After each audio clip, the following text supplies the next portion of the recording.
Hello and welcome to the 3Bs podcast, where we go beyond the numbers and get into what actually makes a business work. I'm your host, Stephanie Marshall, founder of ABCS UK, a multi-award-winning boutique finance and systems partner. I help business owners who've outgrown the basics bring clarity, structure and proper systems into their business so things finally feel in control. If you want more clarity, more confidence and a business that doesn't feel like constant chaos, you're in the right place. Each week we tackle real problems, answer the questions you're probably already thinking, and give you practical steps you can actually use in around 15 minutes. So if you're ready to build a better business with confidence and clarity, then let's go. Hello and welcome back to another episode of the 3Bs podcast, your go-to place for around 15 minutes of motivation, inspiration and education to help you build a better business each week. Last week we talked about something I see all the time. Your business is making money, so why do you still feel broke?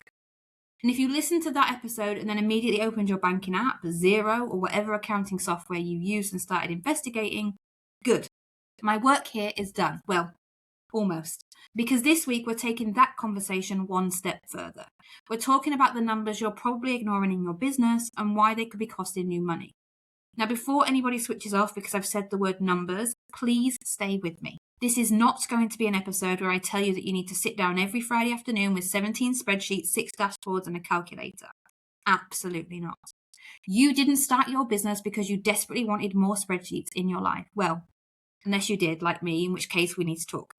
What I want to show you today is that there are a handful of numbers that can tell you an awful lot about what's happening inside your business. And yet most business owners are looking at only one number: turnover. How much did we make this month? How much have we made this year? What are our sales? Can we hit 100k, 250k, 500k? Turnover gets all the attention. But turnover is basically the show off of the accounting world. It likes everyone looking at it. It sounds impressive. And without the other numbers around it, it doesn't actually tell you very much. So let's talk about the numbers that I think deserve a little bit more attention. Number 1. Your gross profit margin. Don't panic, I promised you this wasn't going to become an accounting lesson. Your gross profit is basically what's left from your sales after taking away the direct cost of delivering what you've sold. And your gross profit margin shows that as a percentage. So let's use some simple numbers. You sell something for £1,000 and it costs you £400 directly to deliver it. You've got £600 gross profit. That's a 60% gross profit margin. Simple. And this number matters because you can increase your turnover while your margin gets worse. Let's say last year you turned over £150,000. This year you're on track for £200,000. Amazing. High five. There's going to be a LinkedIn post. I can see it now. We've grown by 33%. Amazing. But what if you had to spend significantly more to generate that £200,000? Maybe you've brought in subcontractors. Maybe supplier costs have increased. Maybe you've discounted your prices. Maybe the work you're selling now costs you a lot more to deliver. Your turnover has grown, but your margin has fallen, which means you've created more work, yeah, but you've not necessarily created more money. And this is why I get slightly twitchy when people tell me how successful a business is purely based on turnover. Yes, turnover is part of the story, but it isn't the whole story. Number 2, your net profit. This is the one I really want you to understand because ultimately, after you've taken away all the costs of running your business into account, what's left? That's your net profit.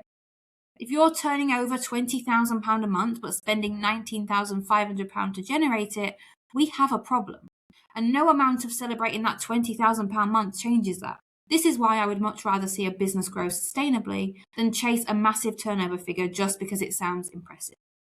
More revenue often brings more costs, more staff, software, more systems, management, admin, sometimes even bigger premises.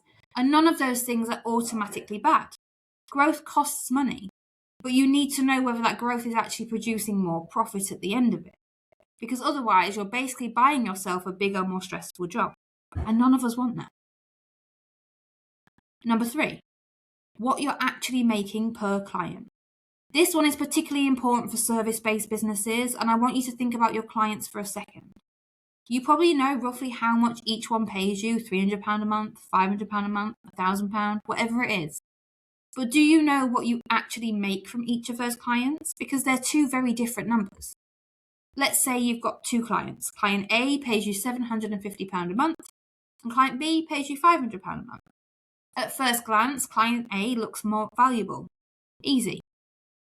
Except client A sends 12 emails a week, they need constant meetings, their records arrive in 17 different formats, they regularly ask you to do things outside of the agreed scope, and every month there's some kind of emergency that you have to put out. Client B, everything arrives when you've asked for it, their systems work, they respond promptly to questions, they don't ask for unnecessary meetings, and the work takes half the time. Suddenly that £750 client A doesn't necessarily look quite so profitable. This is why you need to understand the cost of servicing your clients, especially if your business sells time or expertise. Track the time, look at the software costs, look at the staff or subcontractor costs, look at scope creep, and then ask, is this client actually profitable? Because you might be surprised by the answer. Number 4, debtor days. Okay, in normal human language, how long are people taking to pay you? Because making sales is lovely. Getting paid is better. If you invoice £30,000 this month, but £15,000 of it is still sitting unpaid 6 weeks later, you've got a cash flow problem waiting to happen if it hasn't hit already. And this is something businesses often don't pay enough attention to. They know roughly who owes their money. They might send the occasional polite email, "Hi, just checking you received invoice 1234. You know they received it. They know they received it. Everyone knows that they received it. Ask them for the money. You need to know how much you are owed and how much of that is overdue. And how long does it typically take clients to pay you? If your payment terms are 14 days, but your clients normally take around 40, your payment terms aren't really 14 days, are they? And the longer money sits with your clients instead of in your bank account, the more pressure it puts on you and your cash flow. So don't just monitor sales, monitor collection. Number 5, your recurring monthly costs. We touched on this last week, but it's worth repeating. How much does it cost simply to open the doors of your business every month? Metaphorically, obviously, some of you don't have doors. You have a laptop, a kitchen table, and approximately 84 software subscriptions. What are the costs that leave your bank account whether you make £1 or £100,000? Things like software, insurance, phones, internet, staff, premises, professional subscriptions, finance repayments, whatever applies to your business, you need to know that baseline. Because once you understand it, you know roughly what the business needs to generate before you've even thought about paying yourself or making a profit. And please review these costs occasionally, because subscriptions have an incredible ability to reproduce when no one is looking. You start with 3, then somehow there's 14. And nobody knows what half of them do, and most of them tend to do the same thing and you're paying 3 times when you could be paying for 1. Number 6, your break-even point. This sounds very accountancy, I know, but it's actually incredibly useful. Your break-even point is basically the point where your income covers your costs. You're not making a profit, you're not making a loss, you're at 0. And knowing this gives you context. If you need £12,000 of monthly sales to break even and you've done 13, you haven't got 13 to play with. You've just about covered what it costs to run the business. If you don't know your break-even point, you could have a decent sales month and think we've smashed it, when financially you've just scraped through. Again, this isn't about being negative. It's about knowing what the numbers actually mean. Because once you know your break-even point, you can start making better decisions. You can set meaningful sales targets. You can assess whether you can afford that new hire. You can look at whether your pricing works. And you can understand how much wiggle room you've actually got to play with. Number 7, cash reserves. Answer me this question. How long could your business survive if income suddenly dropped? A week? A month? 3 months? 6? Now, I'm not saying you need hundreds of thousands of pounds sitting untouched in a bank account. What an appropriate cash reserve looks like will depend on your business. But I do want you to think about it, because things happen. Clients leave, customers play late, equipment breaks, people get ill, industries change, costs increase. Something happens that nobody predicted. And when every penny coming into the business is immediately going back out again, there's absolutely no breathing room. A cash reserve buys you something incredibly valuable. Time. Time to make a sensible decision rather than a panicked one. Time to replace the client. Time to change your strategy or pivot. Time to deal with something unexpected. And sometimes that's worth more than anything else in your business. Number 8, your conversion rate. Now, we're moving slightly away from your accounts, but stay with me because this really matters.